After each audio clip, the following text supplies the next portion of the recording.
ത്രിയേക ദൈവത്തിന് സ്തുതി. ഇന്ന് ഹോശാന ഞായർ.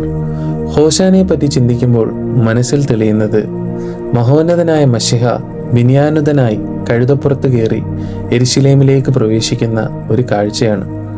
പുതിയ നിയമ പുസ്തകത്തിലെ അതിമനോഹരമായ ഒരു ഭാഗമാണ് ഹോശാന. തന്നെ പിന്തുടർന്നിരുന്ന ജനക്കൂട്ടം ഹോശാന ഹോശാന എന്ന ആർപ്പ് വിളികളോടുകൂടിയും തങ്ങളുടെ വസ്ത്രങ്ങൾ വഴിയിൽ നിരത്തിയും മരച്ചില്ലകൾ വെട്ടിയും അത് വഴിയിൽ നിരത്തിയും തങ്ങളുടെ രാജാവിനെ യെരുശലേമിലേക്ക് പ്രവേശിപ്പിക്കുന്ന ഒരു കാഴ്ചയാണ് ഹോശാന. യെരുശലേം നാടും നഗരവും ക്രിസ്തുവിനെ സ്വീകരിക്കുവാനായി ഒരുങ്ങിയിരിക്കുന്ന ഒരു ആഘോഷത്തിൻ്റെ സമയം.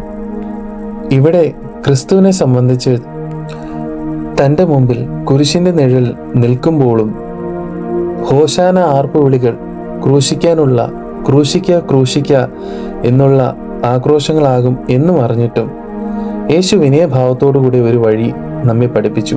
അതാണ് അനുസരണത്തിൻ്റെ വഴി.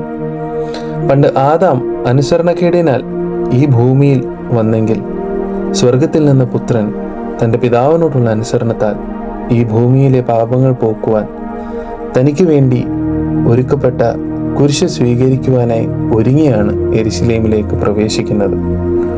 തന്നെ സ്തുതിക്കുന്നവരും ഹോശാന ഹോശാന എന്ന് ആർക്കുന്നവരും ആയ ഈ ജനക്കൂട്ടം തന്നെ തിരസ്കരിക്കുമെന്ന് അറിഞ്ഞിട്ട് പോലും യേശു നമ്മുടെ മുമ്പിൽ കാണിച്ചത് വിനയത്തിൻ്റെ മറ്റൊരു വഴിയാണ്. അതാണ് സ്വർഗത്തിലേക്കുള്ള വഴി. അന്നത്തെ സമൂഹത്തിൽ നിന്ന് മാറ്റി നിർത്തപ്പെട്ട ഒരു മൃഗമായിരുന്നു കഴുത. കഴുതയെ ക്രിസ്തു വാഹനമാക്കി യെരുശലേമിലേക്ക് പ്രവേശിച്ചതിലൂടെ ക്രിസ്തു നമുക്ക് മുമ്പിൽ വരച്ചു കാണിക്കുന്ന മറ്റൊരു സന്ദേശമാണ് രക്ഷയുടെ സന്ദേശം. ക്രിസ്തുവിലൂടെ ലഭിക്കുന്ന രക്ഷ സാർവത്രികമാണെന്നും അതിലെല്ലാവർക്കും ഉൾപ്പെടുന്നതാണെന്നും ഉള്ളൊരു വലിയൊരു സന്ദേശമാണ് ക്രിസ്തു നമുക്ക് മുമ്പിൽ പകരുന്നത്.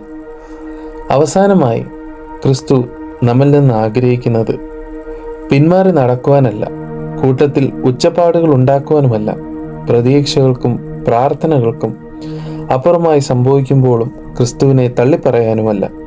പ്രിയരെ, ഈ ഹോശാന മുതൽ കാൽവറി വരെ ക്രിസ്തുവിനെ പിന്തുടരുവാനും ക്രിസ്തുവിൻ്റെ പീഡാനുഭവങ്ങളിൽ പങ്കുചേരുവാനും ക്രിസ്തുവിലൂടെ ലഭിക്കുന്ന വലിയ രക്ഷ ഈ ലോകത്തിലേക്ക് പകർന്നു കൊടുക്കാനുമാണ് ക്രിസ്തു നമ്മിൽ നിന്ന് ആഗ്രഹിക്കുന്നത്. അപ്പോഴാണ് നമ്മുടെ നോമ്പ് പൂർത്തീകരിക്കപ്പെടുന്നത്. ഇങ്ങനെ ചെയ്യുവാൻ വലിയവനായ ദൈവം തമ്പുരാൻ നമ്മളെ സഹായിക്കുമാറാകട്ടെ. ആമേൻ.